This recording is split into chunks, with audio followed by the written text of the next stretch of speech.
Okay, so I'm just in the middle of swapping my 2011 Genesis Coupe to a 2013 up front end, but my parts car is a 2013.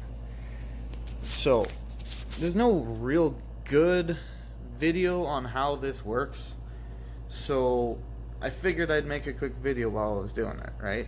So I wish I'd kind of thought to do this before I kind of started taking it apart so I could show how it comes apart. However, too late for that now. Basically, to swap to bk2, you can do it with the bk1 coolers. Whereas there's the bk2 and the much larger intercooler that comes stock. There's the bk2 engine right there too, and trans. But so you don't need the fenders, although there are, I think, a slight difference, but I'm not entirely sure. I'll find out in a minute here. So of course you need not your fenders, but yeah, hood, whole bumper setup, headlights, which are over there, core support. This is the big one. This is the one people miss, it seems, when I've seen them. So you need the whole bk2 core support. You cannot use the bk2 wiring harness off of it. It's not pinned out the same. Can't use it. However, the bk1 wiring semi-fits kind of in the routing of the bk2. Also, bk1 has 2 temp sensors, bk2 only had 1, so I had to actually modify that clip and put it in that hole up there, and I kind of hope it fits through the grill of that. Connectors for the airbag sensors are the same. Of course, those are I actually left the bk2 airbag sensors on there.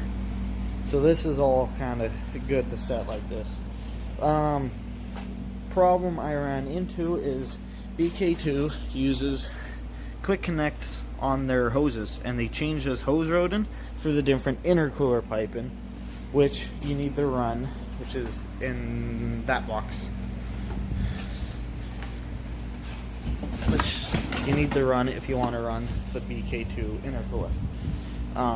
So you gotta switch the hose setup to and of course this rad uses the quick connect fitting on there anyways, so you have to use this hose and the bk2 water neck. This is the bk2 one that's not screwed on, don't worry. And puddle of coolant running over from the bk2 engine because I stole the water neck already.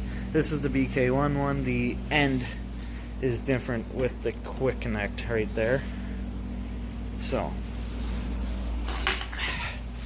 that's the one thing I noticed so far that's different, that you gotta switch if you want to run this stuff. You might be able to get a hose jammed over this with a hose clamp, but it's probably not the best way to go about it. Those rads are shaped differently because this one's actually bigger than the bk1 one over here, because this one's got the intercooler shoved in there. I don't know if you could see that. You can see the bottom of the rad is right behind there. It only goes down so far. You see the line right there. Okay, so I figured out something I forgot to mention before about switching this in my first clip right there. When they redesigned the car for the bk2, they kind of smushed the front end a little so it's not as pointy, and because of that the fog light actually hits this washer tank, so you have to switch to that washer tank over there. Okay, so as you can see, the bk2 intercooler pipe, which is just mocked up on this engine, the wastegate or the blow-off valve is right here, when over there it's stuck on the side of the turbo. So to run this intercooler pipe, which is somewhat different than the bk1 intercooler pipe, which is hanging out over there still, you might be able to make that work, but I want this. So this one has a reference boost vacuum line right off of the pipe itself, whereas bk1 does not have that. It pulls it off of the turbo itself. And then this just is the one that goes to the actual blow-off valve, which I don't have anymore. I sold it. And then this would get recirced into your intake.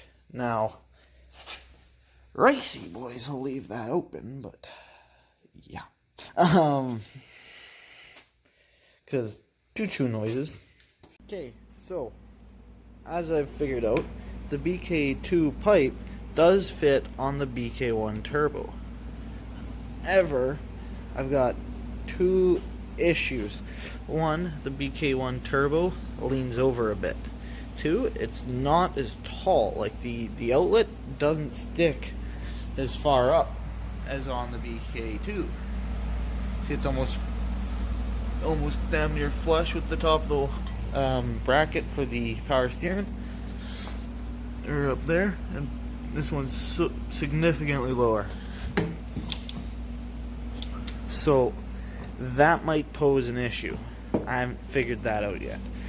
We'll see once I get that put on, but then I'll have to figure that out, because this may not end up working with this setup.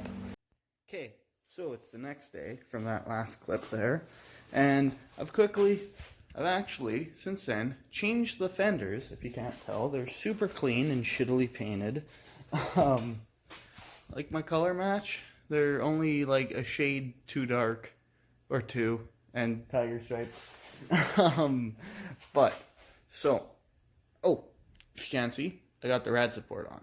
I also switched a couple things around. Let me just... So, things to note here. I've got this, and I can tell already this fits a lot different. I should have known, because I took the car apart, that this all came off of. But, yeah. That was a couple months ago. So I've kind of just got it loosely fit right now. You can see how much tighter all this fits in here. Like before, there was a lot more room right in here.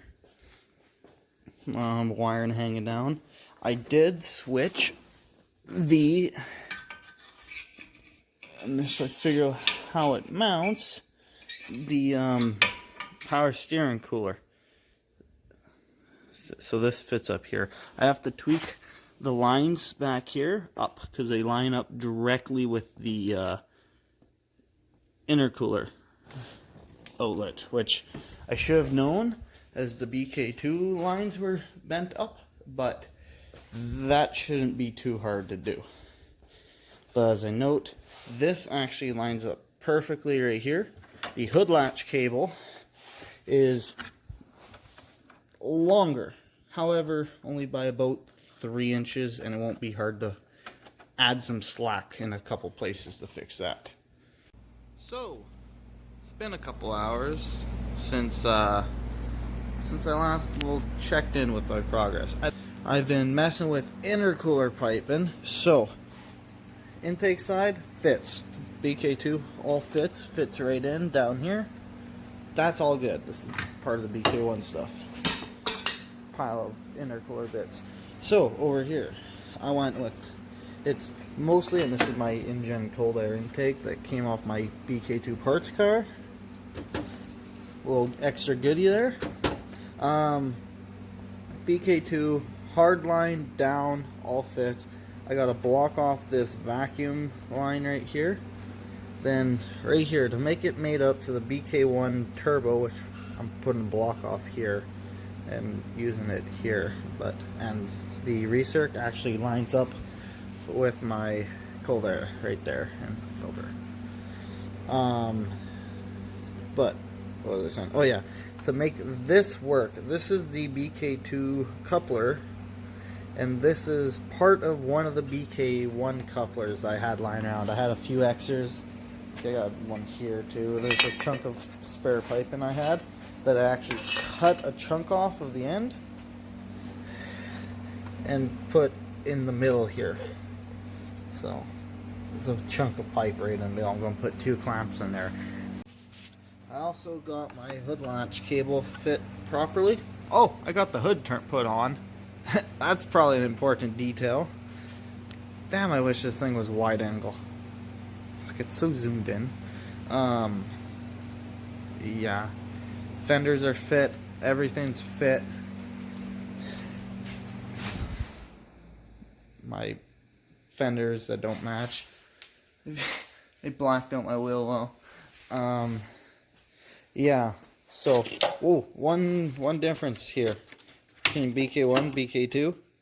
We got bk2 rad fan, bk1 rad fan, different connector. That's one difference right there. It's got to be figured out. The other thing is, the way this all fit, I don't really have room for these fuckers here anymore, so I got to figure something out with that. Otherwise, this all fits. I put that lower rad hose in that I was talking about, switch into the bk2 water neck and the whole lower rad hose, which it's all very snug down there. Let's see. Otherwise, the fan right here, there was a different connector on it. So I actually just quickly spliced in the other half of the bk2 connector. I just stuck the bk1 on right there.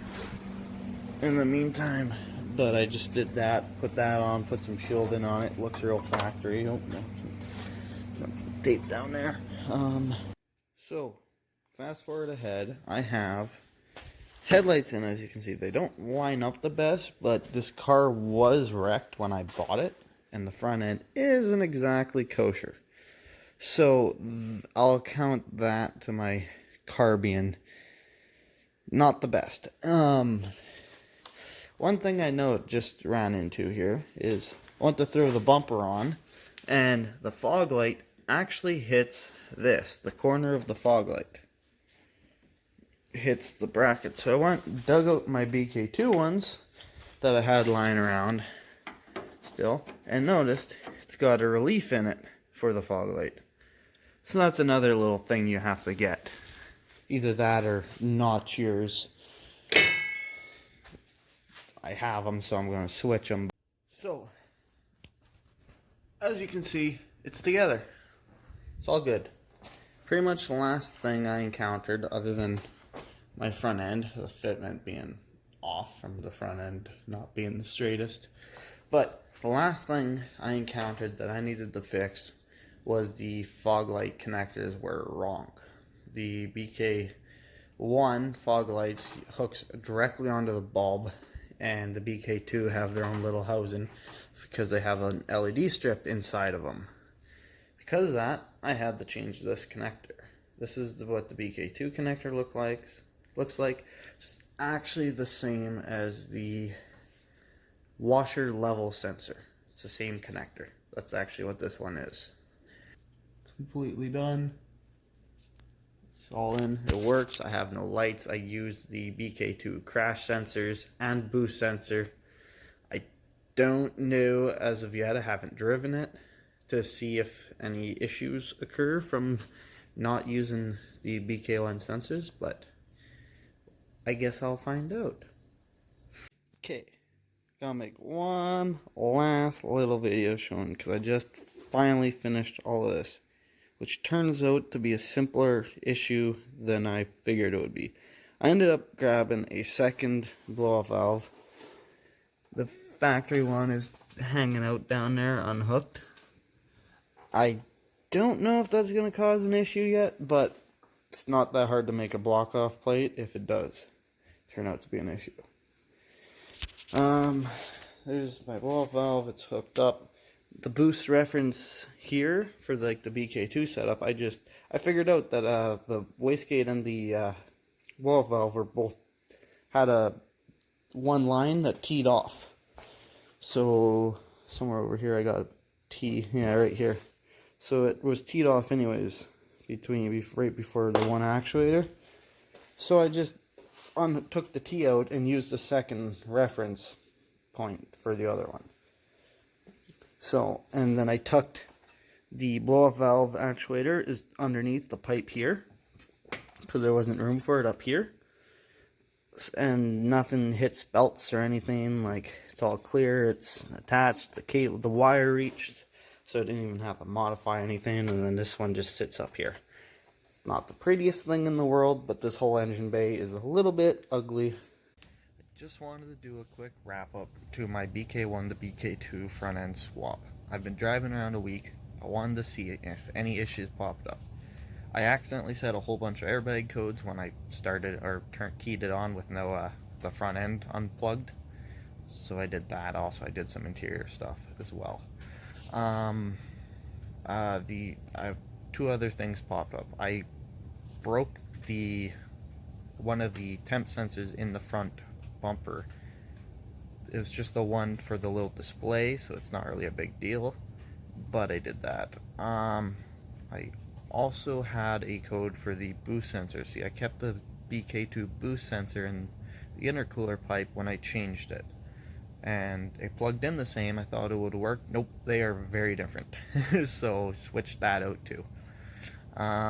Otherwise, no real issues. It's all been good, all work. Nothing seems to be complaining. Car's not overheating, so guess I'm good.